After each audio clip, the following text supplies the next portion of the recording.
Hello. Just a quick introduction. Yeah, we're gonna talk a little bit, as said before, about how to get a job, how to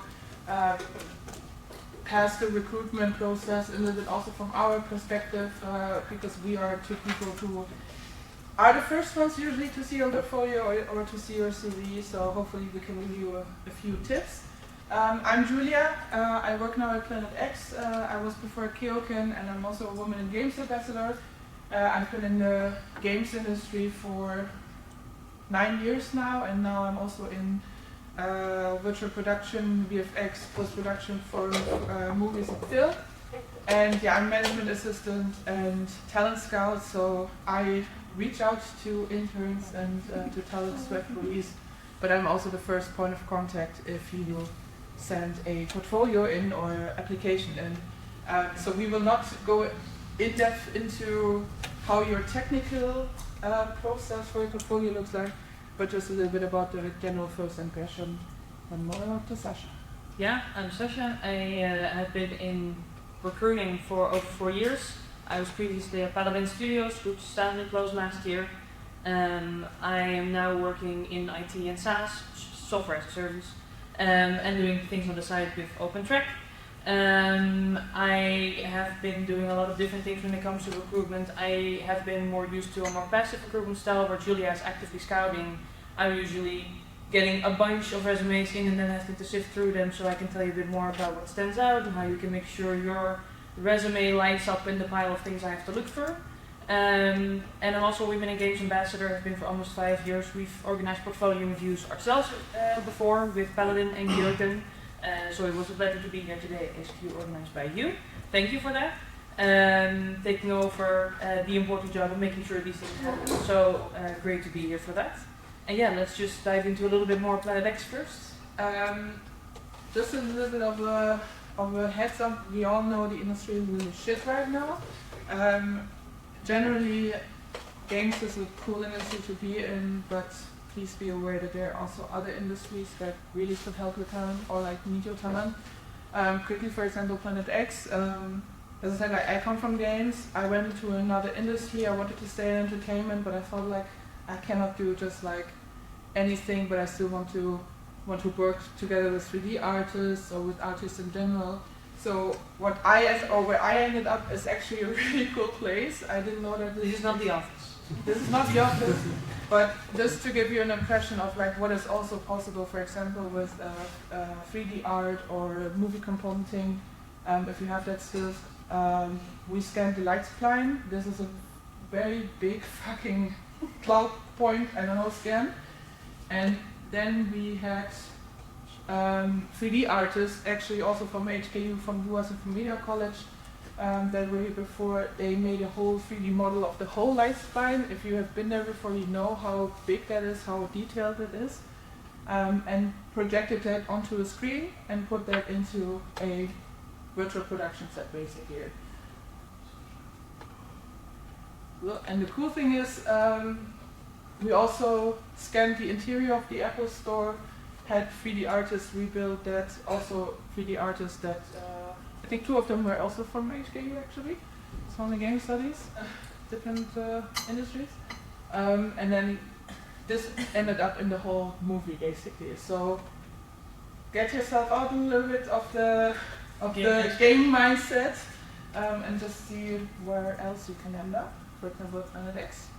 Yeah, and for me, I wanted to stay close to the industry but do different things. So as a recruiter, you're never part of the team working on games, so you're a bit more disposable.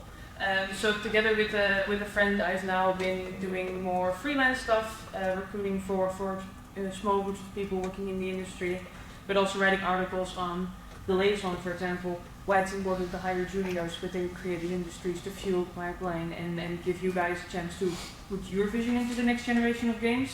So let's go to a quick overview of all the things we're going to be touching today. We're going to go a little bit into the state of the industry. We don't want to hang on that too long. I want to go into how to build a proper resume. It's not as interesting as your portfolio is, but it's usually the first thing I look at before I click on your portfolio, so I want to give you some practical tips on what to do and what not to do. Then Julia is going to take you into portfolio tips, tricks, the more visual part of this presentation. And then there's more than enough time if you have any questions in regards to applying to a job, setting up your resume, what to mention, what not to mention. Please take any time to ask those questions. We'll leave enough time to get that going. We've been over this, state of the industry. It is trickier now to get a job. Over the last few years, I've seen it happen when I was also at Paladin. The amount of junior jobs has been shrinking and shrinking and shrinking. There's a little bit of positive change coming, but due to the amount of middle-sized studios that kind of fell over, that were usually the ones taking up juniors or more interns, it's a bit trickier. So we're here to kind of give you some tips and tricks on how you can stand out a bit more and maybe present yourself a bit better to the studios that might not be actively looking, but might be wanting to take you in. So the things influencing your career, of course, your education, how well you do, you're probably well aware of that, but it also adds in a different perspective. Because from Paladin Studios' perspective, for example, HQ was always a great fit with our way of thinking, our way of working, and for Kyokan, Duo students tended to fit a bit better. So there's going to be studios in the landscape of the Dutch game industry that might be a better fit for what you're working on versus what other schools are working on. That's something to take in mind also when you're networking, talking with studios, see the kind of things they're using. Are they working in Unity, Unreal, stuff like that? That might also influence your chances when applying for the job. Your internship, where you're doing your internship. I get that it's hard, but now there's not a lot of internships, I believe. I've been trying to look across the websites, but there's not a lot out there. In terms of internships, kind of tying into what Julia is saying, there's a lot of things outside of direct game industry that might be relevant to your skill building that might not be game studios or directly game related. So it is interesting to also look a little bit into film, what is happening there. Maybe you can apply your SFX skills there, 3D modeling when it comes to game design. There's also more practical jobs like escape rooms needing to be built, software as well for programmers. So try to broaden your vision a little bit, because all the skills you can build, doesn't matter where you're building them, can add to a stronger portfolio when applying for a game studio when they eventually do have a job that suits you. Again, like junior jobs, the volatility of the industry, everything is a bit unstable right now. That also adds to mental health. So please always take care of yourself. But also studio visibility and identity. This is something I wanted to touch on a bit broader, because there's so many studios in the Netherlands that are very invisible. You have the big names out there, think Gorilla, Miniclip is also pretty big. There's a lot of very visible studios also at events, but there's also a lot smaller studios that are a lot less visible. Take some time to research on LinkedIn or on Google in general, use ChatGPT for all I care. Just look into the diversity of the Dutch games landscape, because the most studios you see are probably entertainment studios working on the big pretty games, but the Netherlands is also very big when it comes to serious games, but also more marketing related games. Companies like Go Spooky working on more interactive advertising, and those could also be interesting for a potential internship, a job. There is a website, the Dutch Games Directory, which is a bit outdated. Paladin is still on there, Kyokan is on there, Ranimo is on there, but there's also a lot of smaller studios that are lesser known, so that might be a good way to just kind of look through some names, see what's out there, if there's still active websites, stuff like that. Just to broaden your field of view again, just a little bit. The quality of your showcase, that's what we worked on today with the portfolio review, but also how you present yourself, how intentional you are about presenting yourself in an interview. I feel like HQ is usually pretty good at making sure you're doing a little bit of self-reflection and thinking about where you want to go, but mindfully being active and doing that regularly really helps you in an interview. That if I ask you, hey, where do you see yourself growing into, where do you want to be in 5 years, that you can actually give me an answer instead of being like, a lead, which is a good aspiration to have, but you're just starting your career and a lead position is further down the line. So being mindful about the way you present yourself, important. AI, of course having an impact on jobs, but also the way your jobs applications are being received. We talked about it a little bit today during the portfolio review, that a lot of companies are now using software to scrape your, or to look through your resumes, which makes it harder if you have a very nice designed resume with a little bit of a personal touch in there. Those work great on your website, but sometimes when you're applying to the bigger companies, they use AI to kind of pick out the keywords from a resume to see if you're a good fit for the position. If your if your resume is a bit more stylized, a bit more designed, you might get lost in the bunch, and then most big companies just throwing away the big boat that's less than 50% of a match with the job. So that's something to keep in mind. We might have to put out some more resources on how to work with that. I'm thinking about working on something like that, so Elias might get back to you on that. But also the effort you put in. Like I said, the intentionality with which you apply, which studios are you applying for, do they actually fit the style your portfolio is in? Are you applying to a studio that's very happy rainbow stylized and you have a very dark and gothic aesthetic? That's not instantly going to be a match in the competition there is right now. Yeah, like I said, your presentation is almost as important as your craft. The way you set up your resume, the way you present yourself in an interview, the way you present yourself on LinkedIn, or the way you word things in the motivational letter in the job application, it's going to be very, very determining whether you get an interview or not. You want to be able to kind of find your spark, where do you get your energy from, what kind of style do you want to work on, and you want to hone in on that. But you also don't want to get too specific, which is a really hard balance to master, and I wish there was a better way to explain to you that you want to find your niche, but you don't want to immediately put yourself in a box. So for example, if you're good at 2D art, 3D art, tech art, and you want to specialize in a specific one of them, it's good to kind of nudge your portfolio in a certain direction. But if you want to do, what was a good example for me today? Combat design, for example, when we went talking about design. If you put on your portfolio resume combat design and there's very little combat positions out there, you're immediately going to put yourself in a box where I'm going to see your stuff and be like, we don't do combat. You're not going to be happy here. There's other people with a more closer fit to what we do. At the same time, you do want to find those opportunities that do fit your specific interest. But immediately, especially in the beginning of your career, you want to be a bit more broader, take those more generalist jobs to be able to just learn the basic skills, and then further down the line you can specialize and find your way into your own niche. The way you can get yourself in a better position is networking. Elias is a good example of this. Networking has become such a core staple of getting into the industry, which as an introvert myself was not the nicest thing I had to realize when I was getting started in the industry or wanted to get started in the industry. You kind of have to see it as a skill that you have to train rather than something you have to do to get a job. You want to build relations with people in the industry. It's not just you going out there and asking for a job and then you will receive. You have to build relations with people in the industry, talking about the games you love playing, about the games they're making, the things their studios are working on, and nurturing those relationships that will get you top of mind when they actually start looking for someone with your specific skill set. Being visible with them, being at network lunches, events, interacting with them is going to give you that much of a head start. And the good thing about this industry, it's a passion-driven industry. We're all here because we love games, we want to make games, and we want to be part of that atmosphere. Everybody loves playing games. If the conversation falls silent, you just start talking about games. What have you played recently? What have they played recently? And then you get into a conversation that will make them remember you. So you're not just talking about your specific skills, the things you're good at, the things they're good at. It's a mutual relationship. You want to get a bit of a friend group within the industry. And the Dutch game industry is very close-knit, it's very easygoing. When I started, there were a couple of people in the industry that I kind of looked up to and was like, you're the CEO of this and this. Hallelujah.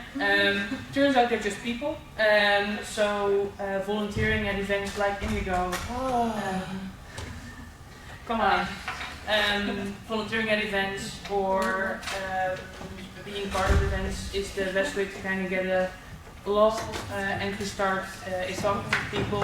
As you said it well earlier today, that if you're volunteering at Indigo and you help a CEO with a specific thing they need for their talk, or help someone find their way, they're going to remember you in a positive way.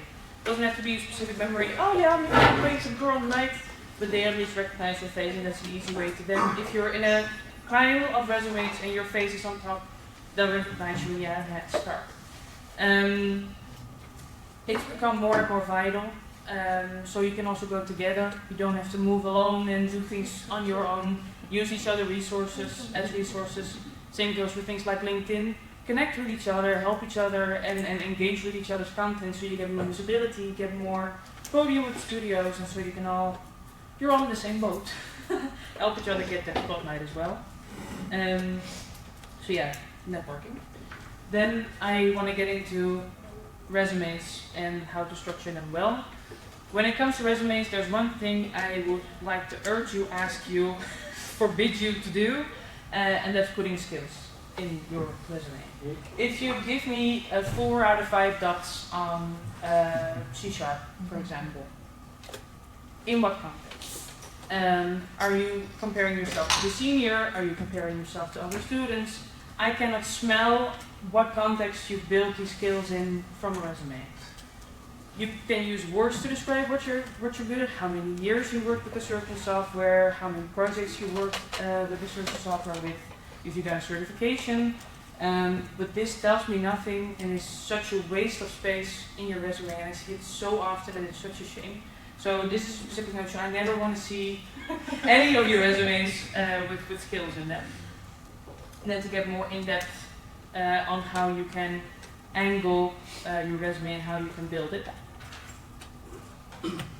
Like I said, there's now AI safe resumes you can make. There's templates for that online. You can find some on Reddit. You can find some on LinkedIn. Those are the very boring word-ass templates that are just very boring to look at. Those are great for the bigger companies. They give you a structure you can work with, and they really focus on adding keywords of software you work with, specific responsibilities you've had within projects, specifically naming what software you use per project. But those are the boring ones that I definitely want you to think about and do some research on.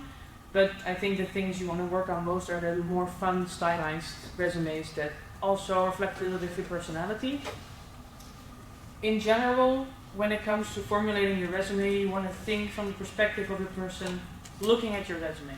So even if you're using ChatGPT or more generalized text to describe what you've worked on as a programmer or as a designer, I've seen all the fluff 20,000 times. I want to see what makes you you and how your specific skill set adds to my projects. So I can imagine that you've done programming if you're a programmer. You don't have to put it on your resume. What specific responsibilities did you have? Did you work on the prototyping ideating phase of the project? Were you part of the concepting? Were you part of the proper production of a game, or were you part of live operations? There are such nuanced differences that you can specifically mention in your resume, and that counts for all disciplines. Let's just take an example here. They give me an immediate view of what kind of programmer or designer or artist you are, and where I can best use you in a project. So if I'm looking for 2 or 3 different artists, I want one specifically for the ideating process. I want one to work on the big bulk during the project. I want one that's able to kind of pick up someone else's style and work with it and make it look the same. There's different kinds of people within your respective discipline, and I want to make sure I'm able to figure out what specific part of the process is your home turf, what you're most comfortable with. At the same time, I have a big stack of resumes, portfolios to look through. Generally speaking, you have 7 to 10 seconds to impress a recruiter with your general application. And that's very short. So whether that's the art on your resume, if you're not putting it through the software, or the very clear text on the beginning on the homepage of your portfolio that says, hey, I'm this and this and I'm a designer. Those are the things I need to see immediately in order to say, okay, that's interesting, or I'm going to put you on file to be scraped out. I want to see some personality, which is hard because AI saves resumes, but I want to see what makes you you. You're in a passionate industry. We want to see why you got into the industry. And for most people that started with playing games from when they were this big, I've read that line 20,000 times, but it is good to put it in there to a certain degree, because that's what made you want to get into this industry, decide to do creative studies, to put your heart out there and present your work to me, which is a vulnerable practice. So I want to see why you're looking for a job, what you ideally want to look for, and you can make it very specific, but also keep it a bit more general to apply to a multitude of different kinds of studios. English please is on there because if a studio publishes a job ad in Dutch, you can apply in Dutch. If they put a job ad out in English, please, please, please apply in English. The recruiter, hiring manager, HR might be Dutch, the people on the team might be international. So by the time I'm like, hey, that's an interesting profile, I want to put it on with my senior 3D artist, and they cannot read your resume, they cannot read the text of your portfolio, that's a shame. So be mindful and intentional when you're applying to make sure you're not making those mistakes, those irritate fast and have you on the discard pile real fast. Everything is relevant that you've worked on to a certain degree. Know where to filter and what information is relevant. Try to think of your portfolio and your resume as, hey, if I was trying to hire me, what would I want to see? If you put a project on your portfolio, think of what was my role within the project? How long did the project take? Did we do it from concept to end, or did we get a basic head start and then work from there? There's big differences in there that I get an overview of what you've actually worked on, what your addition has been, and how much you potentially could have grown in the project internship or Blom. And yeah, I think I've already mentioned this. Not just your portfolio is important, it's the whole package. Even better if you can have a style, whether that's in text or visual, throughout the whole package, so that by the time I have a stack of papers on my desk, I can see, oh yeah, that's your resume and your portfolio. That means a bit question. And then your interview skills, which I have a couple of tips on as well. So everything I've kind of mentioned comes together when doing an interview. Usually when you're applying for a job with a smaller studio, maybe you sit down with a designer. With a little bit of a bigger studio, you sit down with a recruiter or hiring manager or HR. I don't program, I don't design, I don't make art. So I want to see what fuels your passion, why you're doing what you're doing, but you need to be able to explain me that. Why did you get into design? What makes you tick when you're designing? What is the kind of general approach you take when you're making art? What sparks your interest? Where do you get your inspiration from? When you're programming, what triggers that puzzle-solving mindset? Those are the things that I want to see in order to get a picture of how does your brain work. How could I place you in a team, and would your way of thinking fit in our pipeline? That comes back to being self-reflective. Like I said, HBU probably has you do a lot of self-reflection exercises. If not, get on that. And being able to see what you've worked on in the past, where you could have done better, what could have been even more impressive than it already was, is really useful in an interview. Sometimes you'll literally get the question, what are some things you're good at, what are some things you're bad at? Sometimes it's a bit more nuanced and hitting a different question. But being able to explain what the things are you still want to grow in and the things you're already good in is really important for me to get a picture of where I could put you, which senior could guide you best to get you going and help you grow as much as possible. You can also frame your shortcomings in a positive way. So if, for example, working with someone else's art and translating that and keeping the style consistent is something you struggle with, instead of saying, yeah, I'm really bad at that and I never understood how that works, you can frame it as that's something I really want to learn, that's something I've not always been the best at, but I'm eager to learn from a more senior person and get that going. It's the way you frame things in a positive way. It's a bit of sales, essentially. A bit of marketing and sales. Really determines how you come across in an interview. It's a vulnerable place to be. You have to show your work, you're getting judged for your work, but at the same time I'm also there to see what the potential is that's there. So you being confident and standing behind your work, behind your portfolio, is what's really going to make an impression of me. People love people.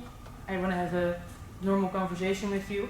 It's okay to prep questions. Everyone searches 5 most asked questions in an interview.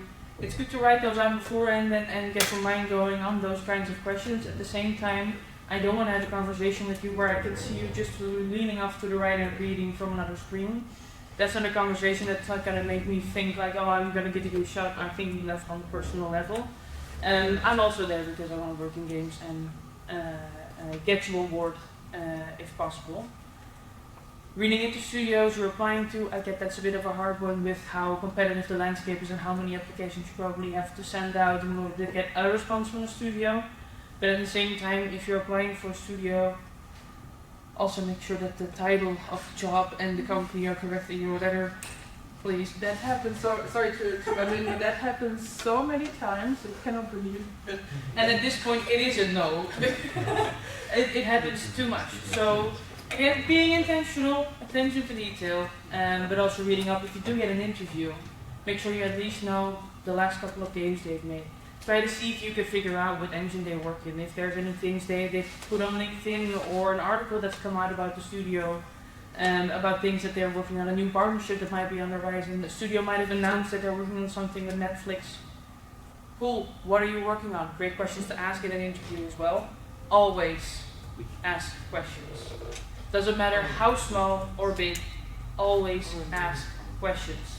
It shows that you're interested in the studio you're applying for. It shows that you're trying to figure out if the studio is a good fit for you as well. You can always ask the person that's interviewing you, how has working here been for you? How would you describe the culture of the studio? What is the most exciting thing you're working on? There's so many things that also favor your joining the company that are just also fun for recruiters. But it makes a good impression. Yeah, that last point is the most important, I feel. Use the opportunity in an interview to also see if the studio is a good fit for you. I get that with the competitiveness right now, it might not feel like you have much of a choice once you get into a conversation. At the same time, if a place comes across as really toxic, do you want to work there? If you ask them, hey, how long do people generally stay there? And they say, oh, 6 months to a year. That's generally not a good look if they're not just working with interns. So try to be critical of that and take care of yourself in that way as well. I think those are the most important things, again, with what's on screen that I haven't specifically highlighted to use in an interview is what's your resume. So I think I'm gonna head it over.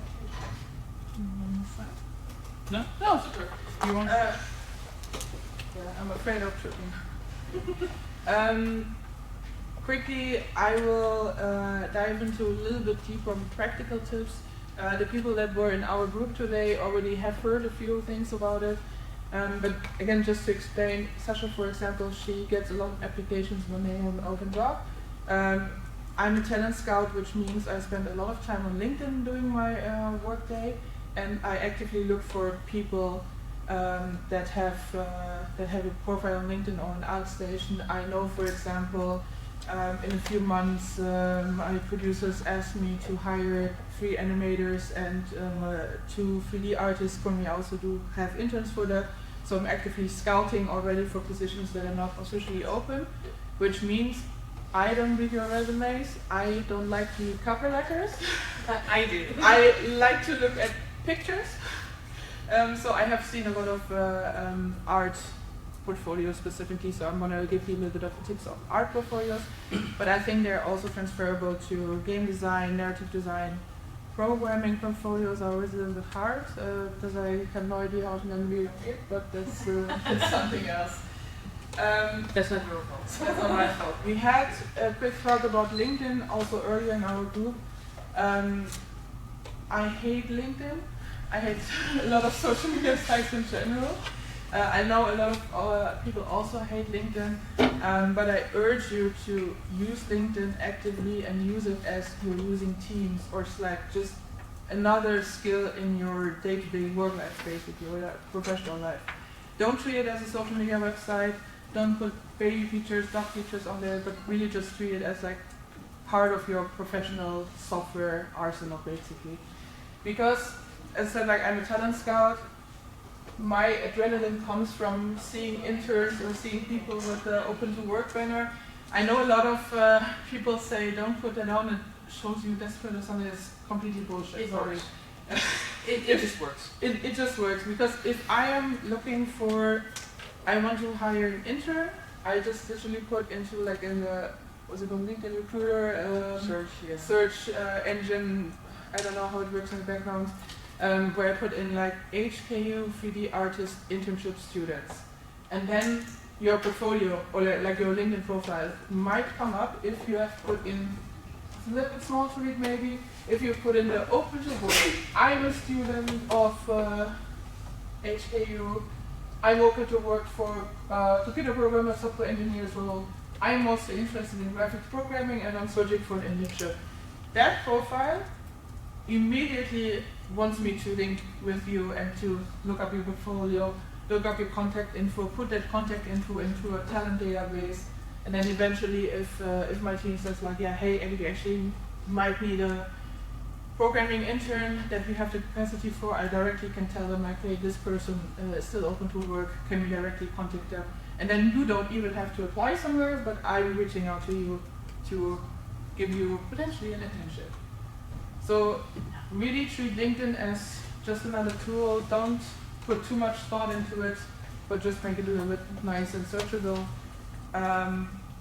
Also put your portfolio on LinkedIn, might be linked in here. Because yeah, LinkedIn and the ArtStation for me are the first points of contact if I want to search for someone. I don't Google for like HKU 3D student portfolio and then all of your personal websites come up, but I funnel into LinkedIn and ArtStation and then I go from there. So this is my first impression. No, not yours. As I said, turn off the open for work border. That is super important, especially nowadays. It doesn't make you look desperate, it makes you look organized, to be honest. And intentional. Very intentional. As we said before, think a little bit about the direction that you want to go in. State your university and year. I know, for example, some universities have specific internships and specific years. So if I see that you're a second year HKU student, then I know like, oh, maybe in a year or something you might need an internship, so you're coming to a list that I have. And yeah, have a quick, nice, concise, open to work, about me, my top skills. This is my profile. This is the link to my email and my portfolio. Everything else I basically don't need anymore. That's it for me. Very important, not only if I want to search for you, but also if you apply somewhere, put an email on, because most of the time, if I already met your portfolio, I want to reach you. That's also for ArtStation. You can just put a burner email on that you will sometimes look for a video clip or something, and then your personal email on, but put something on where I can reach you direct. If the portfolios sorry, I'm just seeing before that. Oh yeah, this is a preview from ArtStation.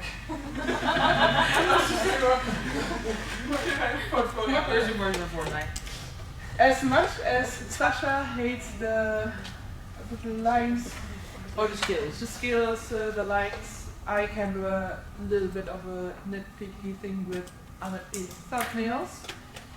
With too much clutter, putting too much on there, putting not enough stuff on there. Putting other stuff on there. As I said, like we have already in our group talked a lot about this, it is quite hard to, especially as an artist, to think about your art from an outside perspective, because you have thought about it already for so long, you know exactly which detail it goes into. But if I look at your portfolio, you're not standing by my side and explaining me what needs to be done or what was for what. So first of all, work on your thumbnails. This is a specific example for someone who is in tech art, which is usually not very shiny, but more technical. But there's still a way to make a great thumbnail. But it helps me personally because I know what my team needs to have in a software skill. We work a lot with Unreal, we work a lot with Houdini.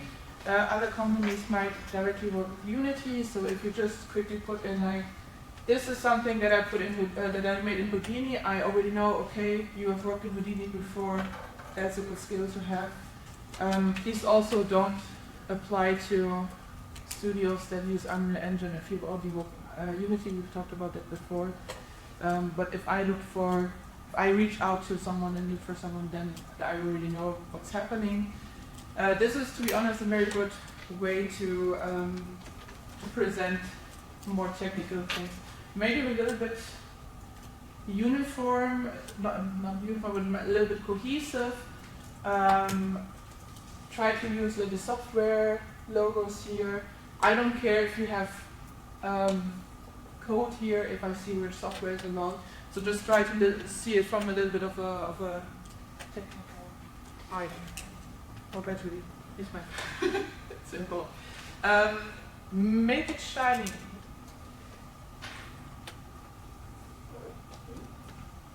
Make it shiny.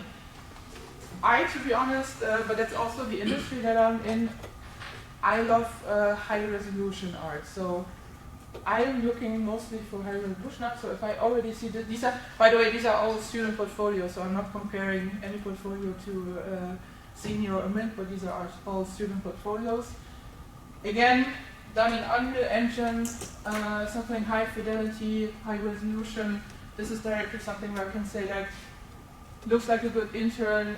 Can I send this portfolio to the 3D artist that I'm working with? They can have a better look into the technical details in it, and then decide if the technical fidelity is also working for us. And last of all, we are all little crows. I love shiny things.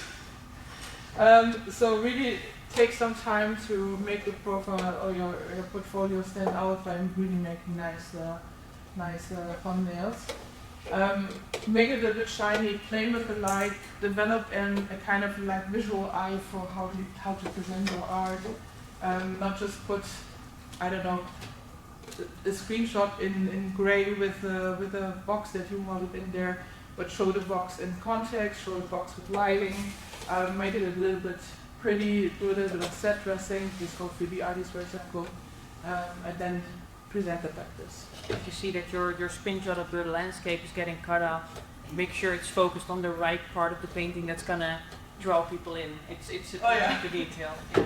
I'm not sure if ArtStation actually makes automatic screenshots because I sometimes have the feeling, sometimes have the feeling that it sometimes makes automatic thumbnails and then it's just like color somewhere weird. So really, from the first view, have a look at your portfolio and how it looks the first time you look at it, basically. Shiny things again.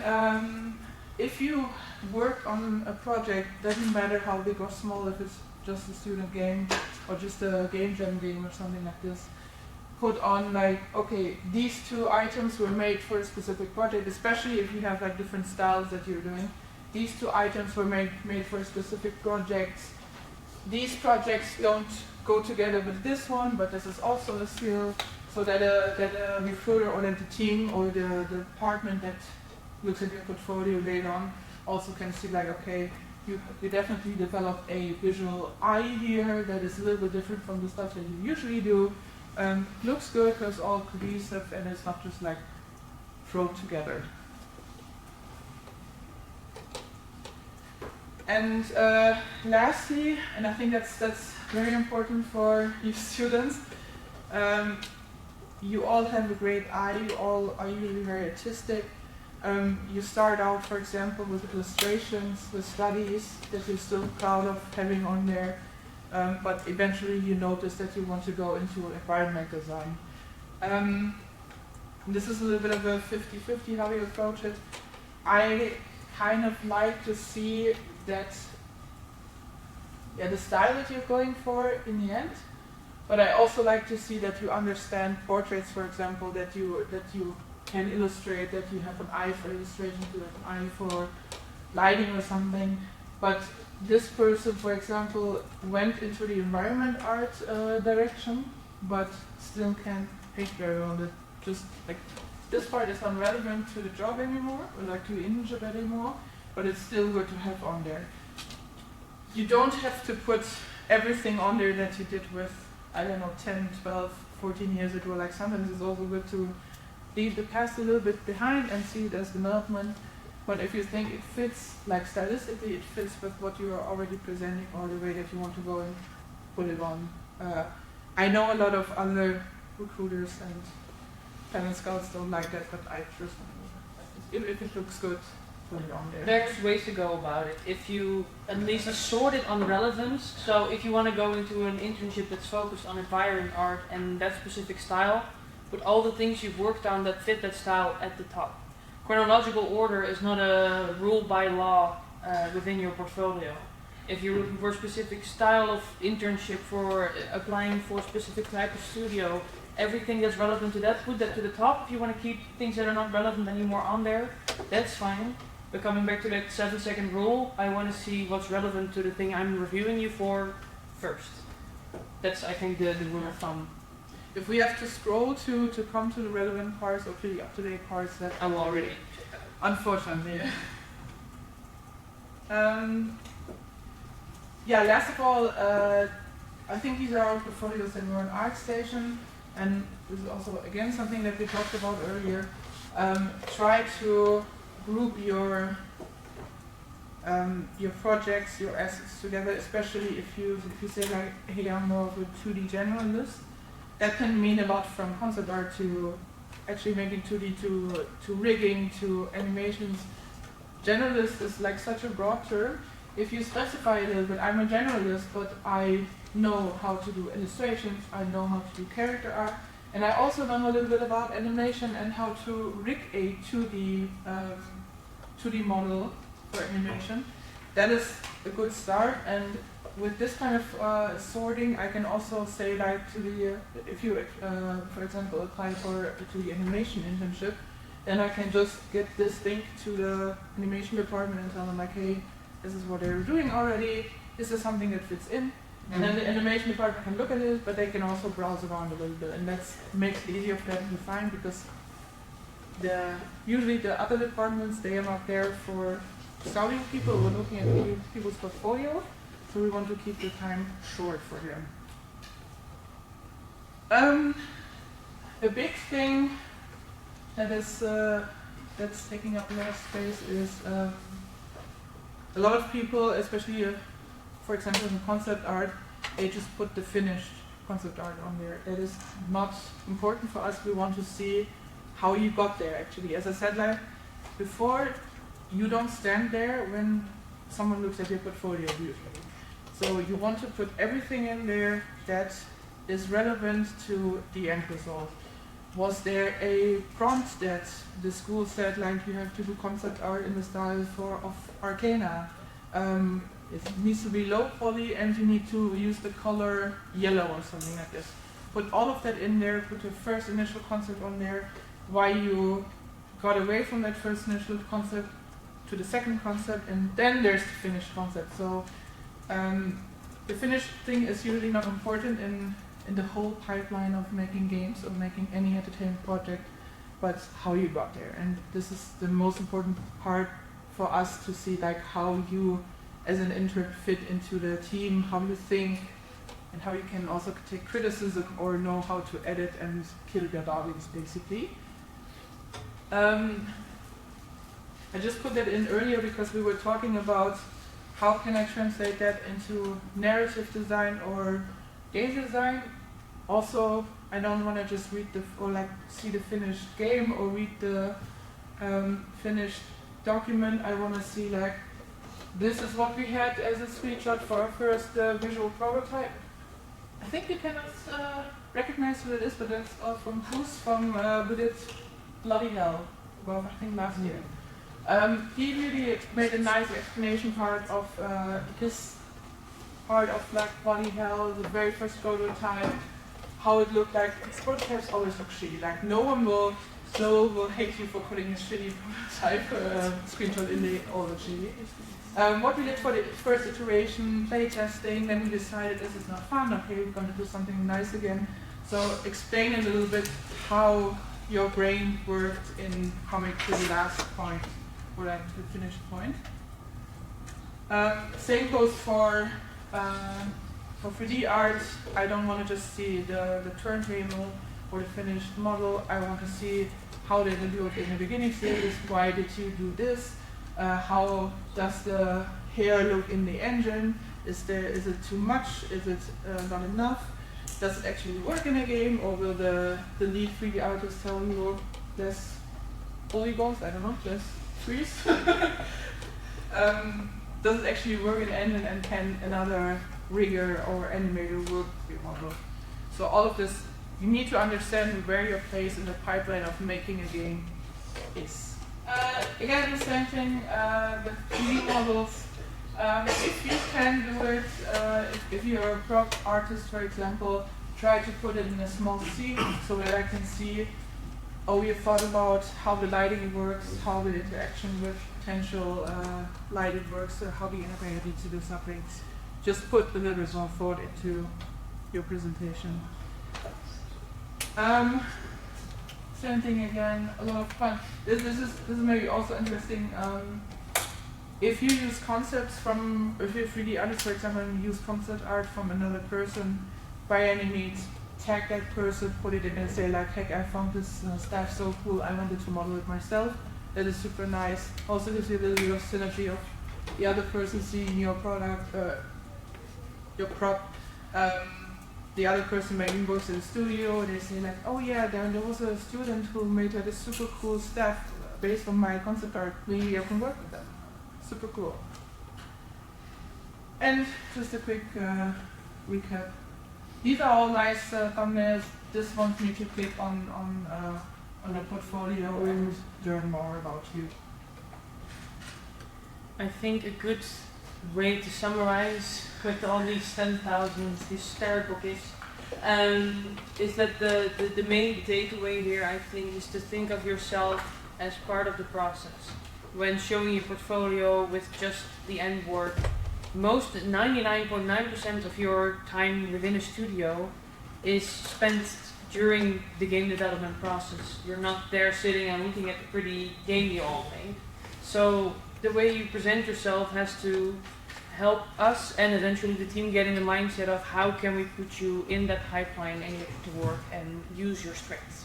I think that kind of encompasses it all. And especially as a student, as an intern, you're still allowed to make mistakes. That means that the work that you are doing, there's not so much of a pitfall of you making an error. And that's, if you make an error at the end of game development, that is critical. But if you're a student and an intern, you usually get things you usually can work on things that we can experiment a little bit more, we can try it a little bit more.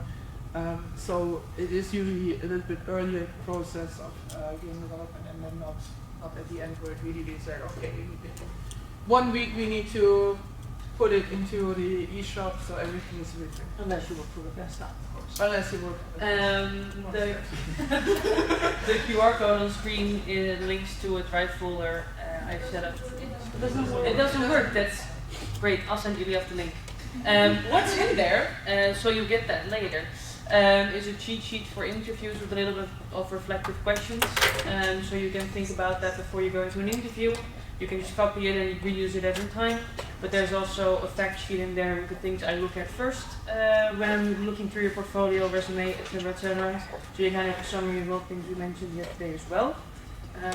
So we'll get that to you after. But yeah, that's in there. I have to detail here as well. So, are there any questions? I'm struggling with my portfolio that algos stuff, like algos best of beat. Does it still look pretty? It's part of your development as a process, right? So if it fits into the style you have worked in, want to work in, want to continuously develop yourself in, that artwork up until your newest work is going to show a line of growth. That's relevant. It might not be the most relevant piece of work, so I wouldn't put it at the front of your portfolio, but it is still relevant if it's a continuous style you're working with. To what degree is there a bias towards ArtStation compared to a portfolio website? Because I have a portfolio website and I have put a lot of effort into the branding of it, but that causes a lot of clutter. So people keep recommending me to use ArtStation, but I want to keep using my portfolio website. So how much of a bias is there for me? It depends on the recruiter also. Yeah, I just wanted to say it depends on if you apply somewhere specifically, like if you put in, this is my CV, this is my motivation letter, this is the link to my portfolio, then keep your portfolio for Sacha. And I don't Google. I use LinkedIn and ArtStation to give me an overview of what's available. artists, interns, students. So unfortunately, for some reason, Google doesn't work as well with, like, you have to do a lot of SEO to rank high. So this is why I would recommend purely being on a personal portfolio. I would recommend using ArtStation a little bit to some extent, and then funneling, linking into your personal website. But you need to be searchable somewhere on ArtStation or need to be found. Yeah. Just plaster your link everywhere, and that works. When you're applying, make sure you don't put a lock on your portfolio. If I have to search your application for a password, I won't look. With your Europeans where The QR codes everywhere. Put your link to 10 different places on LinkedIn. Make sure I'm able to find your portfolio website, but then it's fine to use personal portfolio websites. For scouts who immediately look on ArtStation, yeah, then you're not findable. At the same time, if you're actively applying to places, if you're actively sharing your portfolio website with recruiters, with platforms that do jobs, it's not a problem to use personal stuff. But in terms of clutter and cleanliness, I think ArtStation is also a good way to practice minimizing and really showing only what you need to show and keeping it concise, but then again taking us the journey of your process and then translating that back to your website might also help with clutter and keeping things a bit more concise. How is nervousness kind of looked at in like an interview? It's not a bad thing. Okay. You're sitting down with a company, especially when looking for an internship.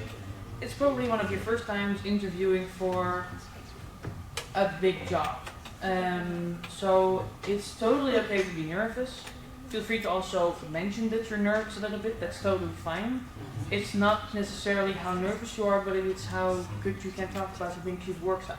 So if you stutter a little bit, if you need to backtrack a little bit, taking time in an interview to be like, wait, I want to phrase that differently, is also fine. But then you're taking control of the conversation and you're showing, I know what I want to say, it's just the nerves that are catching me up a little bit. That's totally fine. Yeah, especially like I really don't have anything about anyone saying like, hey, sorry, I'm super nervous, so if I'm a little slower with like subplots, like, don't worry about me. That actually makes you more human. And I mean, at one point, you also have every right to be nervous, especially like a big company like. Yeah, it would be weird if you're not nervous, to be honest. It's worth to come in there fully cocky and guns blazing, rather than being a little human about it and being like, cool, I got an interview. Yeah. So this the road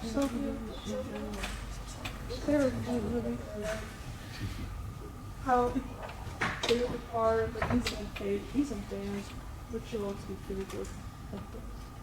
And I feel like there's almost levels to it. So the first part, like the very practical, was it a school project? What was your responsibility? And general synopsis of the brief of the project you worked on. That has to be short, because that's what I look at. The part where it's more focused on the in-depth of the project, that's what the team will look into. That can be a bit longer. You don't want to write an essay. What's always good to do if you have either just a general look of your portfolio or the length of your pages, give your portfolio to someone who's not in the industry, who doesn't know what the study looks like. Just let them read through, and if they can keep their focus, if they feel like everything's clear, because then you're also taking it out of your mind and letting someone else see if it's interesting to read, if it's too long, if it can be shorter, let someone edit your list.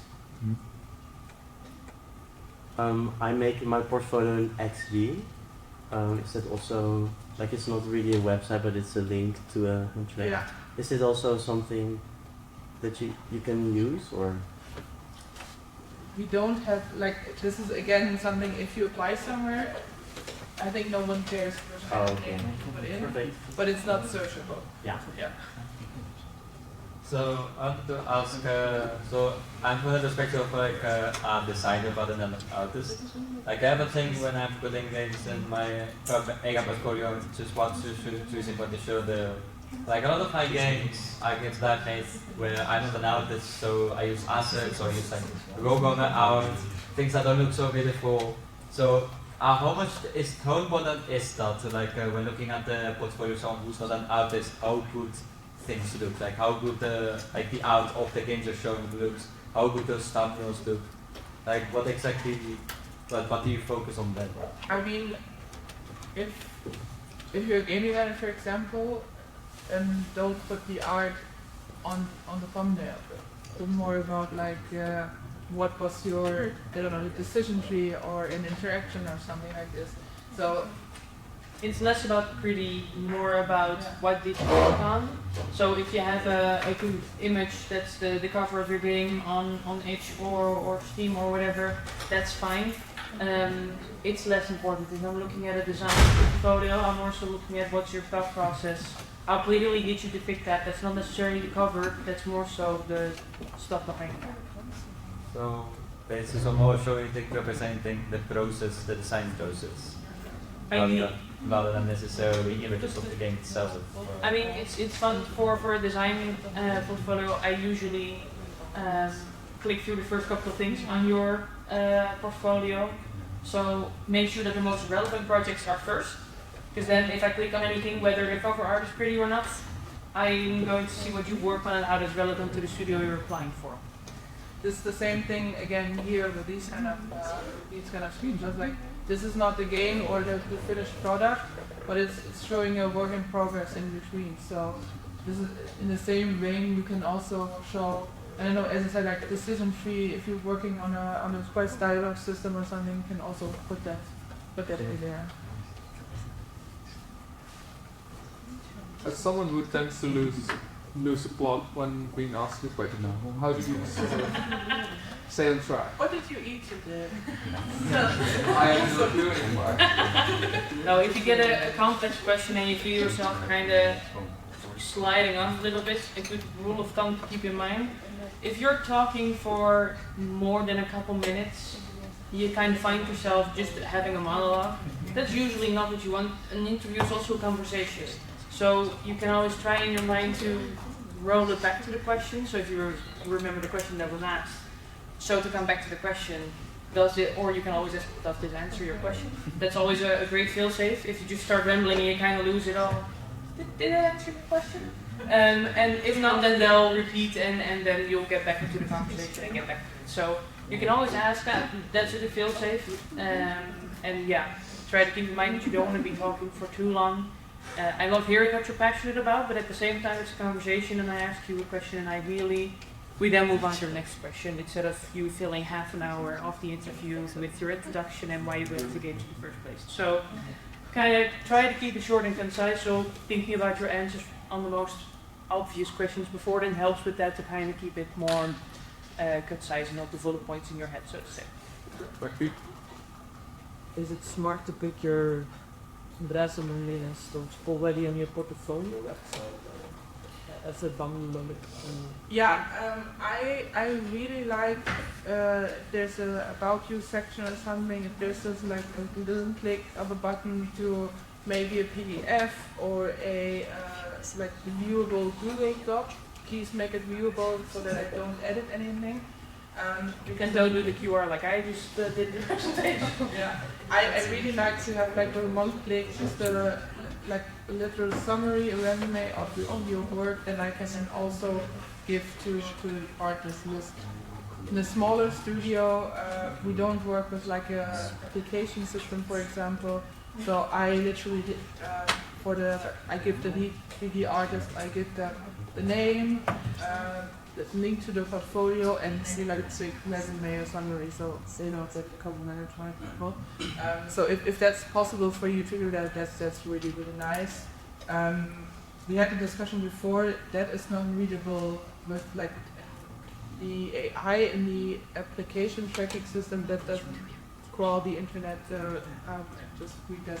So feel free to be as creative as you want for a CD that you put on our website. Any So you're looking for portfolio. Are you really not to scroll in the website or to what things? Oh, fun question.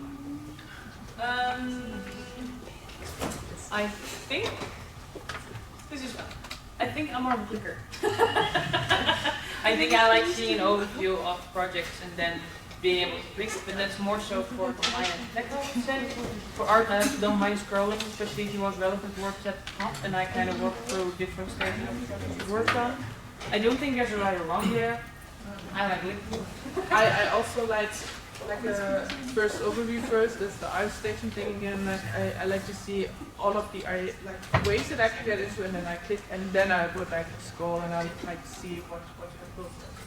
Click and scroll, that's a good word. So, like more next to the presentation. Unfortunately, we're out of time. If you still have any questions that you want to ask, you can ask Julia and Sacha directly to them. But I want to thank you both for presenting the plan today. And I think the resources, you will send it to me. We will put it on the LinkedIn of GSNI. So if you haven't found us on LinkedIn, this is your chance. And I want to thank you all for coming here. And hope we see you at the next one.